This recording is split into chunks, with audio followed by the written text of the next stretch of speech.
தமிழகத்தில் வெளி மாநில பதிவெண் கொண்ட ஆம்னி பேருந்துகள் நாளை முதல் இயங்க தடை. தமிழகத்தில் வெளிமாநில பதிவெண் கொண்ட ஆம்னி பேருந்துகள் நாளை முதல் இயங்க அனுமதி கிடையாது என்று போக்குவரத்து துறை உத்தரவிட்டுள்ளது. மேலும் தடையை மீறி இயங்கும் ஆம்னி பேருந்துகள் பறிமுதல் செய்யப்பட்டு அபராதம் விதிக்கப்படும் என்றும் போக்குவரத்து துறை தெரிவித்துள்ளது.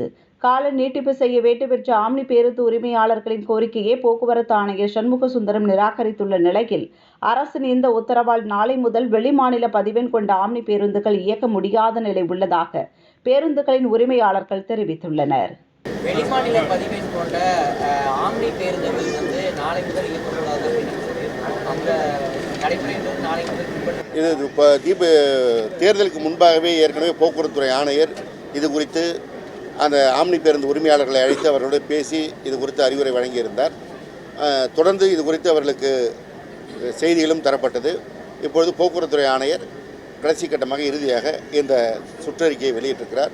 எனவே அதன் மீது நடவடிக்கை எடுக்கப்படும்.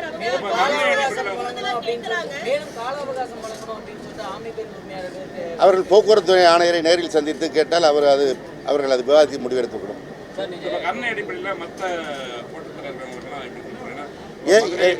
ஏற்கனவே எல்லா கோட்டங்களிலும் நானே நேரடியாக சென்று வழங்கப்பட்டிருக்கிறது. ஒவ்வொரு போக்குவரத்து கழகத்திலும் 3 சுற்று கிட்டத்தட்ட அளவு வழங்கப்பட்டிருக்கிறது. மாநகர போக்குவரத்து கழகத்தில் இது 5வது சுற்று என்று நினைக்கிறேன். தொடர்ந்து அது நடவடிக்கை எடுக்கப்பட்டு வருகிறது.